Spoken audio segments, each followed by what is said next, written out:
your scars are open arms, the beauty of your face. In tears of joy I lift my voice, everlasting praise. Hallelujah. Christ is risen from the grave. Sing, oh death. Oh death, where is your sting? Oh fear, where is your power? The mighty King of Kings has disarmed you, delivered and redeemed. Eternal life is ours. Oh, praise His name forever. Hallelujah. Christ is risen from the grave. Hallelujah. Christ is risen from the grave. All throughout eternity, the song will be the same. Hallelujah. Christ is risen from the grave. Hallelujah. Christ is risen from the grave. Hallelujah. Christ is risen from the grave. All throughout eternity, the song will be the same. Hallelujah. Christ is risen from the grave.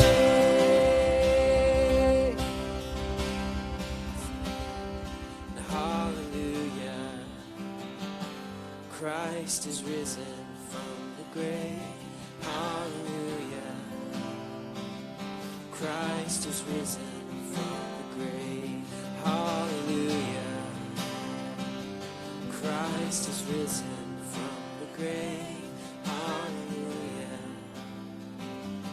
Christ is risen from the grave. Let's give Him praise today. Amen.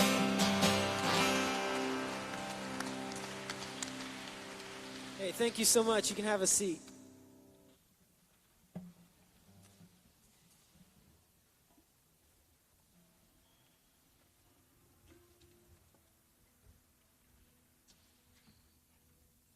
Good morning, family.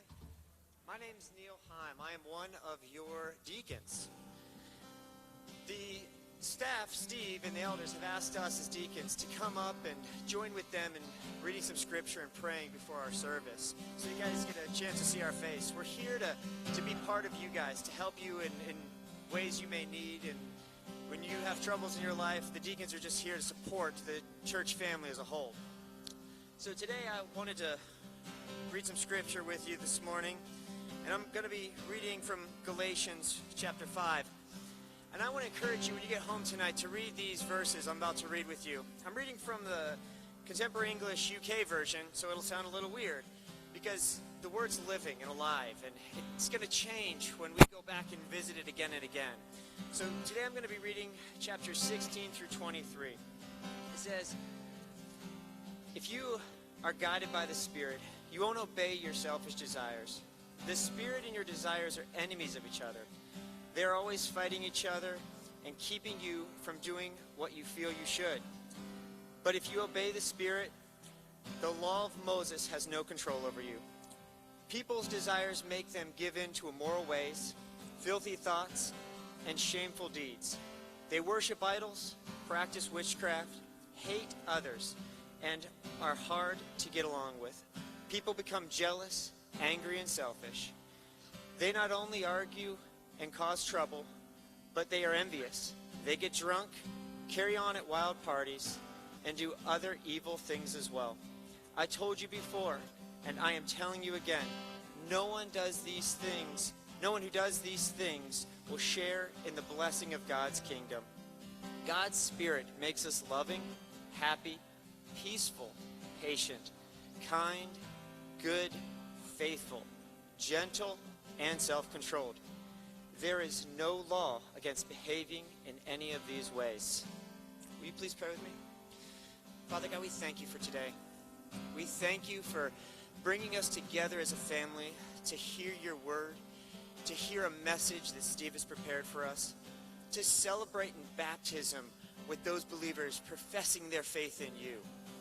We thank you for being part of our lives day in and day out.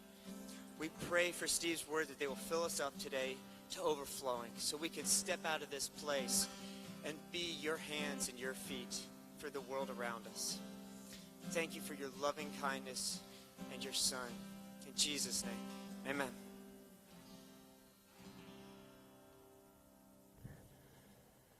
Well, I hope you've enjoyed the morning so far. I have. And I hope you continue to enjoy the morning. I have a question for you. Who is the wisest person that you know? So think about that for just a minute. If you're going through something in your life, you're going through a tough patch, you're going through a tough relationship issue, you're going through something that is really just eating at you and pulling at you and overwhelming you, who is that person, who is that wise person in your life that you're going to go to for advice? Because here's what I'm pretty sure about that wise person that we all can agree on, right? Number one, you know that you can trust that person, right? You can trust them because they're gonna give you good advice. Number two, you probably know that they're pretty competent, and whatever advice they give you is going to come from a wealth of knowledge. Fair enough? Everybody so far, you good with me? I'll make sure you're tracking with me, okay? And number three, and here's what I wrote down, number three is that they care about you, that they have compassion for you, right? That person in my life was my dad. And I remember when I was a teenager, I didn't think my dad was very wise. And then I became a young adult, and I realized my dad was one of the smartest guys I ever met in my entire life. Maybe you had that experience too. Teenagers, if you're here, if you're thinking, my dad is not the wisest guy in the world, trust me on this, it will change, okay? All right, your day's coming. I remember when I met my wife. She wasn't my wife at that time, but we started dating, and I remember bringing her home for the first time, and my dad, just connected with her, my wife Anita, and I remember talking to my dad and saying, Dad, what do you think? What do you think about her? What's your opinion? He goes, son, you better hold on to her and never let her go. And I haven't so far, 28 years, and I love my wife more today than I ever have. I remember when our first child was born. I remember the doctor looking at me, and he said, hey, do you want to cut the cord? And I went, uh-oh. And I cut that cord, and I will never forget in my mind thinking, I don't have a clue what in the world I'm doing as a dad. And I remember calling my dad and going, Dad, what do I do as a dad? I don't know how to be a father. And just the advice he gave me. See, a lot of people are very knowledgeable, and they're very smart, but they're not very wise. Right? There's a lot of people that are very educated, but they don't necessarily have wisdom. I mean, they may have all kinds of degrees, they may have a lot of things after their name, but they're a wreck with relationships. And they struggle with wisdom. As a matter of fact, I'll give you a great example. How many of you have ever watched Jeopardy? Okay? If I want to feel really dumb, I just watch Jeopardy. But there is one part in Jeopardy that, without fail, almost every single time, I feel really good about myself. And that is when Alex Trebek goes to them and he asks a question about them. I have never seen people who are so intelligent not be able to carry on any kind of a civil conversation. It is a train wreck. Next time you watch it, trust me on this, just watch that part, right? And I'm like, oh, okay, God, I feel a little better about myself now. At least my communication is a little better than that, right? But man, there's a lot of educated people that just are not that wise. And James is writing to the church. And he's writing to the church that's scattered all over the place. And he's saying, listen, guys, we're going to talk about this faith that works. We're going to talk about a faith that works. Whether it's good, the good times or the bad times, it's a faith that works. You can believe in God when things aren't going well. You can believe in God when things are going well. And it's a faith that works that's not afraid to roll up the sleeves and get dirty and actually get involved in people's lives. And he says faith makes a difference in your life.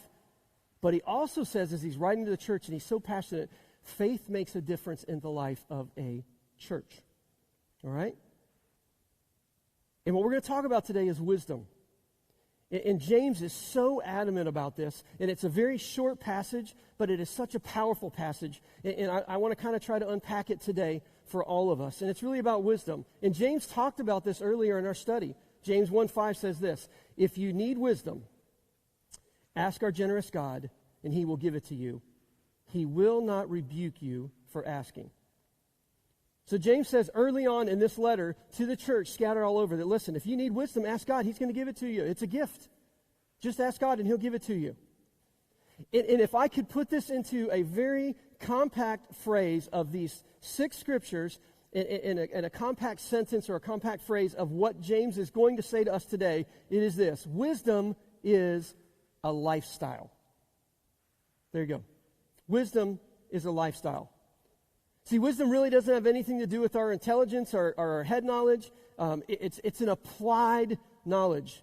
Wisdom has everything to do with our relationships and our character and our conduct. It's not really a matter of what you say with your lips. It's how you and I live our lives. It's not necessarily even a matter of our words, but it's a matter of our works. And it's not really so much about our diplomas or degrees or whatever's hanging on our wall in our offices, right? But about the way you and I treat people, our disposition, the way that we tend to treat others. See, knowledge says there's a red light. Wisdom says hit the brakes. Knowledge says, oh, there's quicksand. Wisdom says go around it. Knowledge says, oh, the 10 Commandments are great. Wisdom says I need to obey them, and I will. Knowledge says I can learn a lot about God. Wisdom says I need to obey God. See the difference? See, wisdom is a lifestyle. It is something that you and I live out. And it's something that we love about other people when we're in those dire straits and we need to talk to somebody. Those are the people we look for, those people of wisdom. And so James contrasts these 2 types of wisdom. And they could not be any further apart than these 2 types of wisdom. He calls it earthly, or we're going to call it worldly or godly, okay? So we're going to read right through it, and then we're going to go back into it. So here we go, James 3. It's going to be up on the screen. Verse 13 through 18. Who is wise and understanding among you? Let them show it by their good life, by deeds done in the humility that comes from wisdom. But if you harbor bitter envy and selfish ambition in your hearts, do not boast about it or deny the truth. Such wisdom does not come from heaven, but is earthly, unspiritual, demonic. For where you have envy and selfish ambition, there you find discord in every evil practice. But the wisdom that comes from heaven is first of all pure, then peace-loving, considerate, submissive, full of mercy and good fruit, impartial and sincere. Peacemakers who sow in peace reap a harvest of righteousness. So James is writing this letter, and he's writing to the church, and there's a reason he's writing it, because it's happening in the church. And what James is seeing as the leader, one of the leaders of the early church, and in case you're wondering, James was the half-brother of Jesus. Kind of gives us some context right there, right? And he grew up with Jesus. He was a skeptic. And then when Jesus died on the cross and came back to life, he went, wait a minute, this guy's the real deal. This guy's the real deal. I need to follow this guy. I mean, this is for real now. And he became one of the leaders of the church, and he actually was stoned to death for his faith in his brother, Jesus Christ. So this is going on in the church. And they are as far away from each other as they can be, these 2 different types of wisdom. And so James starts out by asking this question and answering his own question. Here we go. Who is wise and understanding among you? And then he answers it. Let them show it by their good life, by deeds done in the humility that comes from wisdom.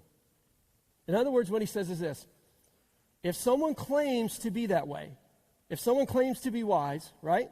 If someone claims to be understanding, it should show in their lifestyle. It should show in how they live. And not only that, but how they treat others. It should show in, it says, their good life or deeds done, and I love this word, in humility. It should show in a humbleness about this person as they serve other people. And see, the wisdom that you and I embrace is interesting, because the wisdom we embrace is going to establish the lifestyle we live. The wisdom you and I embrace. And James is saying, if you take this wisdom, this is the direction you're going to go, the lifestyle you're going to live. If you choose this one, if you embrace this one, it's going to establish the direction you're going to go in an opposite direction. And they can't be together. They're going to go opposite ways. And what James says is this, in this passage: the wise daily demonstrate godly wisdom. Wise people, the wise, daily demonstrate godly wisdom. In other words, their lives match the message, right? Their lives match what's coming out of their lips. That's a good thing. And James knew that this lifestyle of faith was all about actions, and it revealed a difference in the lives of people. See, it isn't works that save us, and we've said this before over and over and over. It's not works that save a Christ follower. If you're a Christ follower here today, it's not anything you did except accept the gift of Jesus Christ. That's it. Works do not save a Christ follower, but works should always mark a Christ follower. In other words, people should go, oh, he is living a different lifestyle. He is living differently than the world around him. He is serving people. There's something about that guy. You know what? I see Jesus in him. I see Jesus in her. I see Jesus in them. And that's what James understood. Works don't save us, but they should mark us. And faith should be a faith that works. Now, how do you know if you're being wise as you relate to people? That's what we want to talk about. How do you know that? How do you know when you and I are relating to others that you and I are being wise? Well, it means this. It means that we have integrity. There's one of the ways we can know that, right? Integrity. What's that mean? That means we're not going to lie to people. We're not going to try to cheat people. We're not going to try to manipulate people for our own good, right? We're not going to do that. We're not going to be deceitful. Those are things that people who have integrity don't do. We're not going to be afraid of being found out. We're who we are. That's a person of integrity, right? We're not going to go to this side of the aisle and say one thing to you and then go to this side of the aisle and say one thing to another. In other words, we're not politicians. There you go. How you like that? That's about the truth, isn't it? Right? And they don't compromise their integrity because wise people understand that integrity is the only way we can maintain healthy relationships. That's the only way people of integrity can do it and maintain healthy relationships. Wise people are not phony. They're real. They don't wear masks. They don't try to pretend, they're somebody else. They're not like an actor in a play. They're not switching on and off. They're genuine. They're authentic. That's why we can trust them. That's why we know they have our best interests at heart. That's why we can go to them when we're going through things in our lives and ask their opinion and ask for wisdom to guide and direct us because we can trust them. They don't pretend they've got it all together. Man, I tell you, that is a tough one, isn't it? You ever been around somebody who pretty much, they think that they've got it all together, that they have no problems in life, that they've got an answer for everything? I'm like, oh my goodness, that drives me crazy because I don't have it all together. I'll just flat tell you. Heck, if you listen to me for more than 5 minutes, you'll figure that one out really quick, right? People of integrity. Those are the type of people, and these are the type of people that James is talking about that we look to as examples, right? That's who we're looking for. When you and I are going through a tough time, it doesn't matter what comes after their name. It doesn't matter what degree. It doesn't matter the amount of knowledge. What it matters is that when you and I are going through something, we want to talk to somebody who we believe has what? Wisdom, right? And we've seen it live out in their lives. In the New Testament, roughly 30 times, it says that we are to imitate somebody. It says we're to imitate somebody. And most of the time, that's either we're supposed to imitate a Christian leader, like Paul talks about, follow me as I follow Christ. Boy, how about that? That's a tough one, isn't it? Follow me as I follow Christ. There's days I would say that to people, and there's other days I would go, don't follow me. Okay, that's just real. Follow me as I follow Christ. And then about the other half of the time, it's to follow Jesus, the example that Jesus Christ lays out. See, people of wisdom become role models for us. They become heroes in our faith. They reflect a lifestyle that we want to follow. They reflect a lifestyle of character and conduct and integrity. And I need to tell you, there's a couple of guys, I could tell you, there's guys sitting in here, I'm not going to embarrass them, I'm not going to say their names, but there's a couple of guys in this service here today that are men of integrity, that I see Jesus Christ, I see consistency in their lives. There are guys in our church called the elders who are leading our church. They are the leaders of our church. They are in the boat leading us wherever God is taking us. And let me tell you something. They are consistent. They are men of integrity. They are spending time in prayer. They are fasting. They are meeting. They are asking questions. They are taking it slow. They're not going to get out ahead of God. Let me tell you something. Anytime you and I get ahead of God, it's a bad place to be. Right? Been there, done that. Those are the kind of guys that we want to emulate and we want to follow in our lives and have role models, have as role models in our lives. So James says that's what it looks like. But there's a flip side to this. And he says that's what godly wisdom looks like. But we're going to contrast that because there's another side of wisdom that absolutely is so polar opposite, so completely in the other direction of godly wisdom. And so he gets into this verse in 14, in James chapter 3, and he says this. But if you harbor bitter envy and selfish ambition in your hearts, do not boast about it or deny the truth. Such wisdom does not come down from heaven, but is earthly, unspiritual, demonic. For where you have envy and selfish ambition, there you will find disorder and every evil practice. I mean, you talk about two opposite directions, right? Integrity and a lifestyle of wisdom and doing the right thing and saying the right thing and treating people the right way and living it out versus this, the way of worldly wisdom or earthly wisdom. And the reason it's so opposite is because earthly wisdom or worldly wisdom, which I'm going to call it the rest of the time, worldly wisdom is rooted in something called selfishness. It's rooted in my happiness is what matters most, right? If it makes me happy, good. If it makes you happy, good. Whatever makes you happy, fine. Whatever makes me happy, fine, right? That's good for you. Whatever makes me happy is good for me. Have you ever really stopped to think about that belief system? Think about that. Whatever makes me happy is great, and then if it's not what makes you happy, that's okay. Whatever makes you happy, that's fine as well, right? Let that sink in for just a second. Process for a minute, will you? There are approximately, 7 billion people on the planet today? Maybe a little more? Can they all be right? Think about that for a minute. I mean, can 7 billion people do whatever they want to do to make themselves happy? Think about what that would look like. 7 billion people trying to find their own personal paths to happiness. Do you think that would be craziness or what? It is craziness. That would be pure chaos. I love what Proverbs 14:12 says. Solomon writes this, one of the wisest men ever lived. There is a way that appears to be right, but in the end, it leads to death. What's he talking about? He's talking about this. He's talking about living for happiness. He's talking about living for ourselves, me, myself, and I. And what I don't want us to miss is that if you are a Christ follower today, if you have a relationship with Jesus Christ, if you have said, I'm following Jesus, I accept the gift that he provided on the cross, he paid for my sin, and I've accepted that into my life. If you have done that, all right, you have been created by a God of purpose, on purpose, for a purpose. You've probably heard that before. It's nothing new. Which means if we have been created by a God of purpose, on purpose, and for a purpose, apart from the Creator, you and I will never truly find happiness. Think about that for a minute. Maybe you've never thought about that.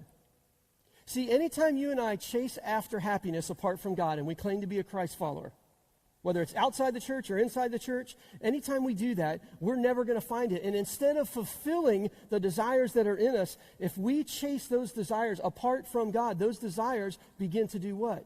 They begin to destroy us. And James says, envy will destroy you. You know what envy also destroys? People around us. We've seen it. See, here's what I want you to know. Envy is the enemy of a Christ-centered life. If you and I are trying to live a Christ-centered life of wisdom, envy is the enemy of a Christ-centered lifestyle.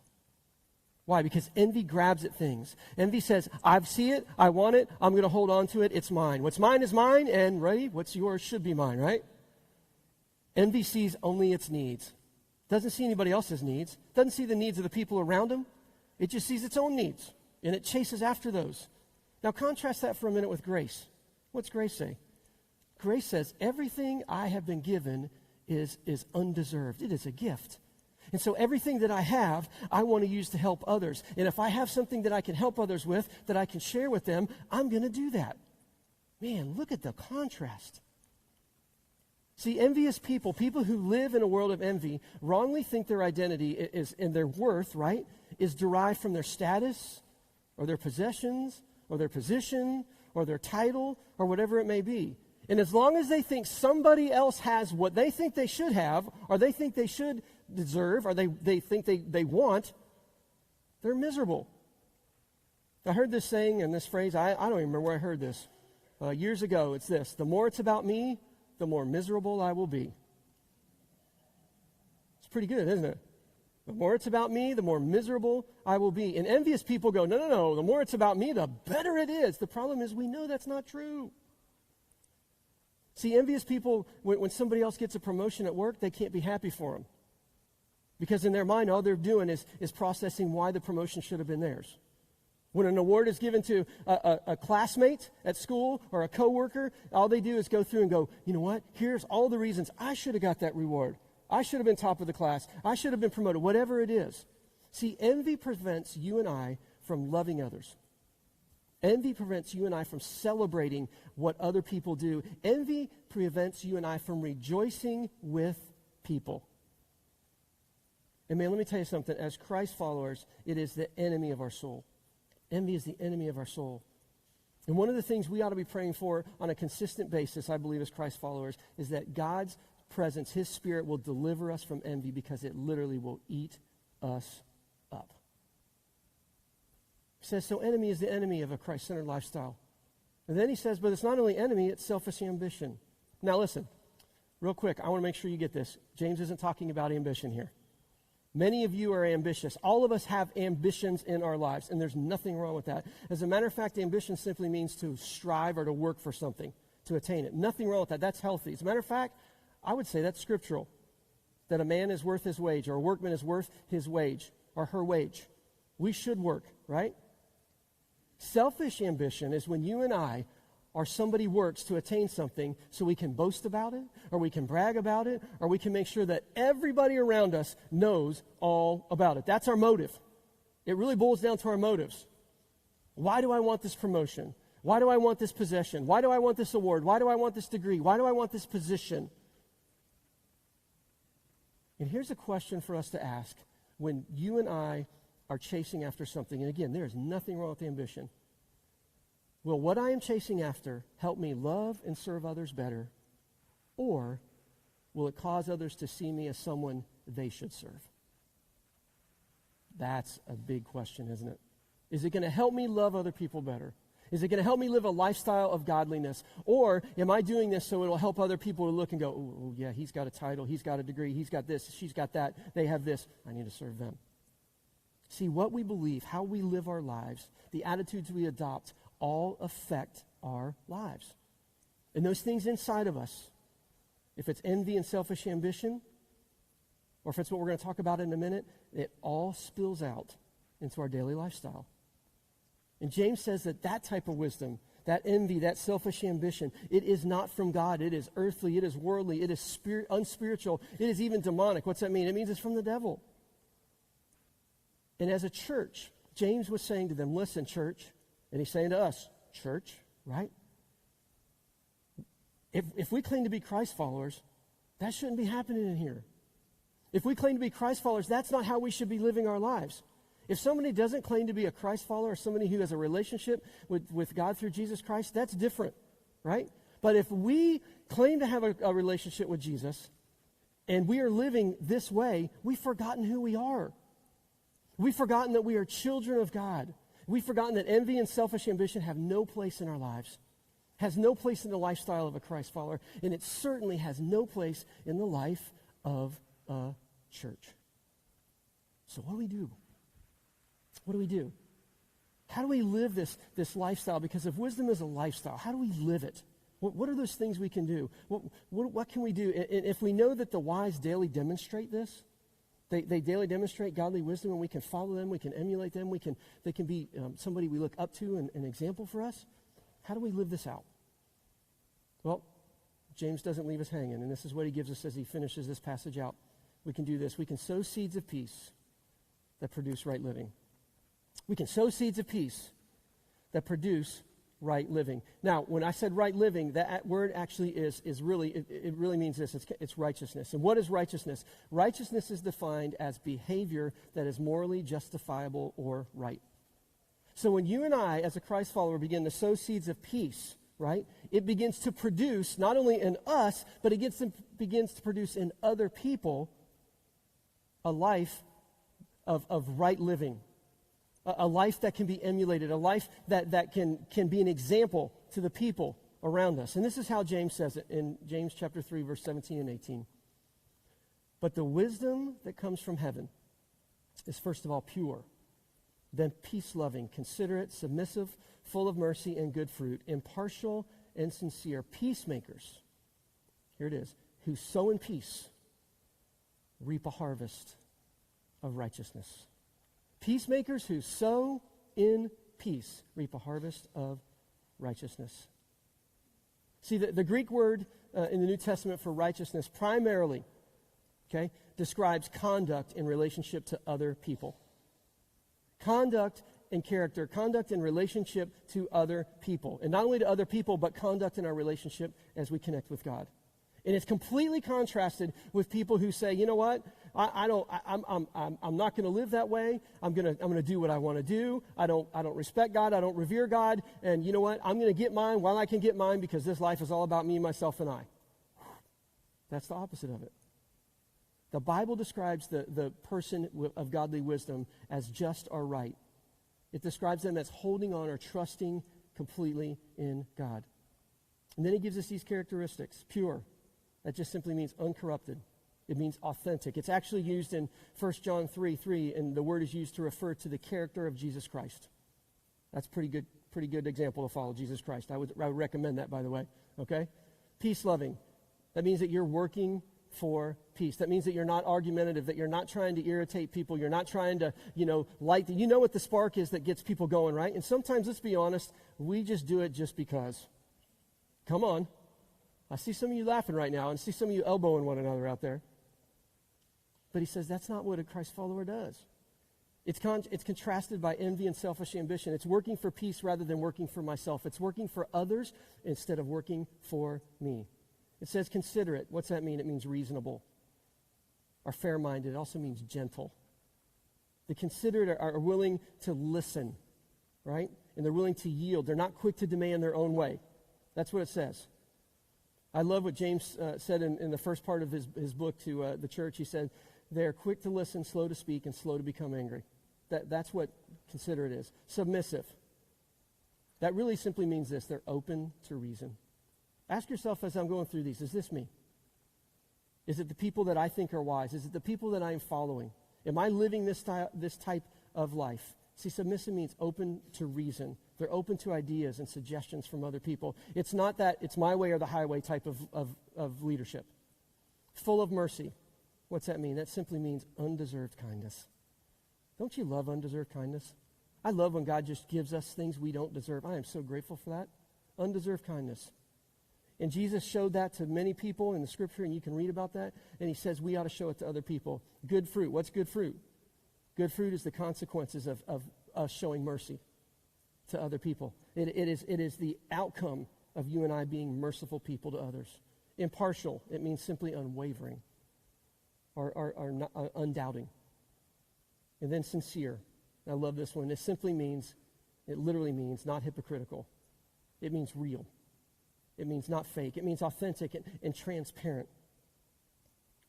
And James is saying to the church then, and he's saying to the church now, us, when we sow those type of seeds in our marriages, in our friendships, with our neighbors, in our families, with our coworkers, with our friends at school, when we sow those type of seeds, peace-loving and considerate and submissive and open to reason and full of mercy and good fruit and impartial and sincere. When we sow those type of seeds, here's what's going to happen. It's going to lead to people seeing a difference in us. It's going to lead to fruit in our lives. It's going to lead to fruit and growth in their lives. That's what the Bible uses fruit for. It's growth. It's going to lead to fruit and growth in their lives, and it's going to lead to fruit and growth ready in the church. But if we sow seeds of bitter envy and selfish ambition, if we sow seeds of boasting or denying the truth, that's going to produce a crop too, isn't it? And not only is that going to tear us down, but it's going to tear others down, and it's going to tear down the church or the body of Christ. See, godly wisdom means you and I are going to embrace exactly what God says we ought to do. It means we're going to embrace exactly what God says. This is how we ought to do it because this is how it should work. And we say, okay, God, your wisdom personified, we are going to follow you.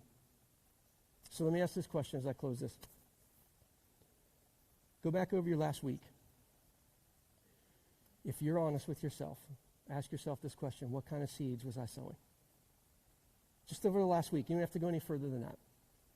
What were the seeds I was sowing last week in my relationships, with my friends, with the people around me, with my neighbors, with my spouse, with my kids, with my coworkers?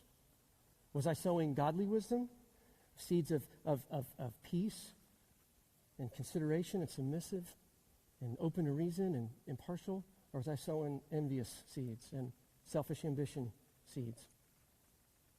What would it look like if every time, before we start a conversation with somebody, before we know we have to have a difficult conversation, or before we have to go in and there's a little bit of tension or anxiety and we have to go in and try to deal with it, what if every time before we did that, we said, you know what, before I open my mouth today, God, here's what I want. I want to sow seeds of peace. I want to sow seeds of godly wisdom. I want to be loving and considerate, and I want to be open to reason, and I want to be open to listen to their suggestions. I want to be full of mercy, God. I want to see good fruit come out of this. I want to be impartial, God. I want to be sincere. How could that change the relationships in our lives? That's incredible, isn't it? I believe it would change not only the relationships in our lives, but it would change our church. See, wisdom's a lifestyle. It's how we live. And the wise daily demonstrate godly wisdom every single day. Not perfectly, but consistently. And they begin their day saying, God, today I want to sow seeds of peace that produce righteousness in other people, that produce right living in myself, that produce right living in them, and can help produce right living and righteousness in the body, the church of Jesus Christ. Would you bow your heads with me?